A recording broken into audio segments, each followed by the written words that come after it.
coming to you from Waynesville, North Carolina.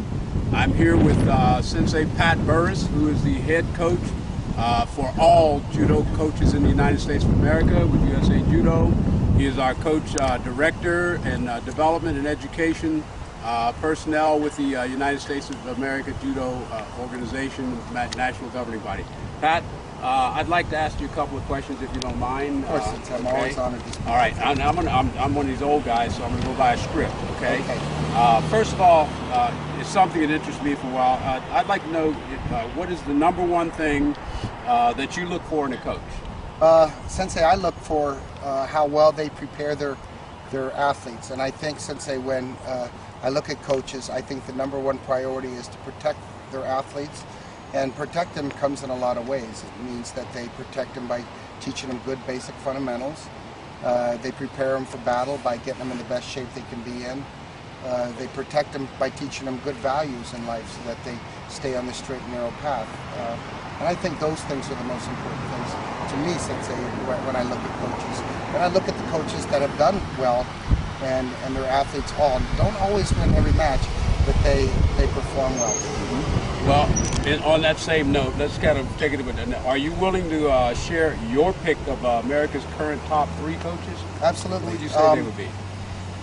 I think one, I'm going to start like in the junior level. Okay. Because I think that's where all of our judo starts. If our young kids have good judo basics as judo juniors, then they'll carry over in adults. I think Dr. Greg Chow out of Hawaii does a wonderful program.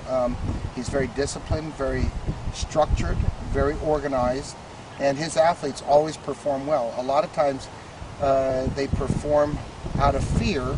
Now the fear comes out of fear of disappointing him or fear that they will disappoint their senseis. So I think Dr. Chow is one. I think that Ed Liddy is a good coach. He doesn't do as well, I think, with the juniors maybe as perhaps the seniors. All of the athletes that he's coached at one time or another have nothing but good things to say about him. He's made them perform to the best of their abilities. Another really good coach, I think, is Jim Herbeck. Herbeck does a good job. He's in development of our junior program, but he teaches very, very good basic fundamentals. His kids always perform well. They're always well conditioned, and they're always very well prepared. Very good. So your focus is at the juniors level in Yes, that sir. regard. I got you. Yes, sir. Understood. Now, would you please share with us your pick of the top-notch coaches from back in the day, back when you were a kid, rumbling, and I was maybe a few years older, and why? Sensei, I think coaching, just like the sport, has grown. Where, when I went to school, Sensei, I went to school. I majored in physical education. My minor was health, and I minored in coaching. So I knew that I wanted to be a coach. I had some good coaches, and I've had some very bad coaches in judo. Probably the best 2 coaches I had were Ben Campbell and Sensei George Uchida and Jim Colgan. Oddly enough, was a very, very good coach. We had a coach for the '76 Olympics who really wasn't a very good coach. He was always at the Japanese team. Sensei Colgan had to keep us together as a team and not be distracted by what the Japanese coach was trying to convey to us. And Ben Campbell always presented himself to be the professional. He always encouraged us. And then Sensei George Uchida always gave positive reinforcements to us, and he always, when I was coached under both of those 2 guys, or those 3 guys, I performed at my best. So I think all 3 of them were instrumental in my growth. Outstanding. I just had an anecdote to that. For me, refereeing, George Uchida was my horse trainer. And he was a taskmaster. He's the best, right? He's a taskmaster. He was the best. He was a taskmaster. He demanded, and I think when we talk about coaches, Sensei, I think one of the things that's of the utmost importance is that your coach or sensei will make you do things that you don't want to do and make you perform to your absolute optimum.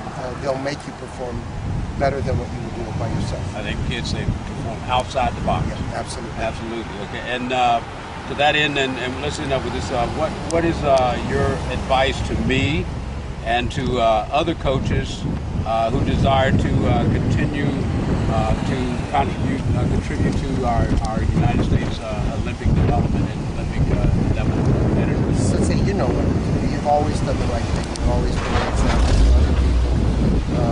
You know, at any time we knew that if we ever needed anything, we could always go to Sergeant Major and be there ready to contribute. You know, keep your doors open. Make sure that your athletes are well disciplined and well coached and keep them in shape.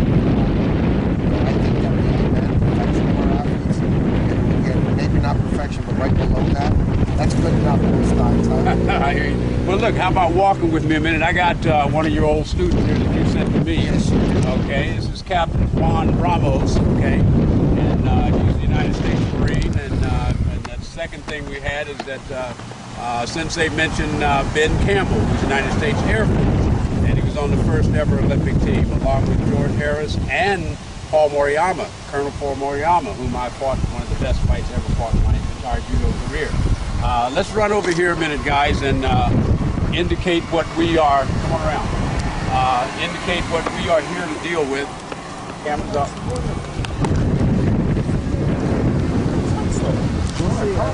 All right, we're here to kind of. Sensei has been brought forward to give a coaches clinic and a regular competitors type clinic for the fall brawl here in Waynesville, North Carolina. Okay. And to that extent, Sensei, would you put hands on Juan here just a minute and show us just a little something to delight the audience?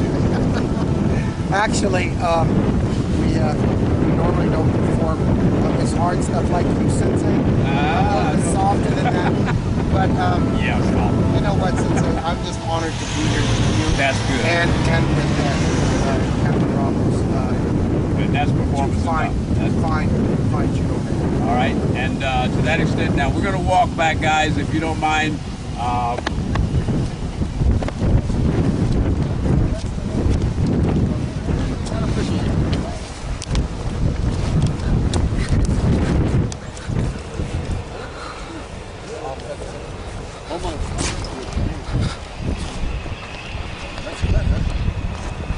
Sergeant, how long were you? 30 years. Wow. 30 blessed years. Yeah, 30 years. I was in for almost, I got out for 9 years. I got from 1970 to 1979. Back when I actually got I'm nowhere near as tough as your dad. Oh, my dad is amazing. Hey, that's a frozen chosen guy, chosen reservoir. Yeah, he spent his 20 years, and he is as gung-ho today as he's ever been. Absolutely a phenomenal man. He was my father was my first judo coach, and he he was my first, and then Ernie Cates. Okay. Sensei Ernie Cates out of Camp Lejeune. Camp Lejeune, huh? Yeah, and well, he's my sensei today. Is he? Yeah. He's a phenomenal man. He's and so every time I would compete, you know, he would claim me as his because because I was his. Yeah. I remember being in Camp Lejeune, and they had no tatar. They had a horsehair mat, and my mother made my father his first judo boot, and he still has it. It's wow. It was she sewed it herself, and I used to go to Camp Lejeune. I was probably 5, 6 years old, and the Marines used to throw me and push me and knock me down and foot sweep me, and I would start getting real angry, and I would start hyperventilating, and they would laugh, and I thought it was really funny. And, it is funny. I mean, if I do it to a kid now, I think it's hilarious, but I remember as a kid, I'd get so frustrated, they'd throw me and pick me up and slam me down, and I'd start crying and make them do it more. Yeah, this is a little coxswain, young, little crazy kid, right? Yes, I was. All right. But well, I think I grew up with that environment. You know, Sensei, that gung-ho feeling that that's what we grew up with. That always faithful, always always tough, always be tougher than your opponent, always train harder. There was also a great champion. He was with the Carlton Raiders. Remember him since he was in Japan a long time. Drager. Don Drager. Yes, Don Drager was, when I first went to Japan, the very first time I was 17, 18 years old. And he knew my father. And so he kind of took me under his wing. And wow. What an amazing man he was. So I've had, I've been really blessed in the coaches that I've had. Shag Okada was my coach for a while, but Drager really spent time with me when I was in Japan, and the guy was just an amazing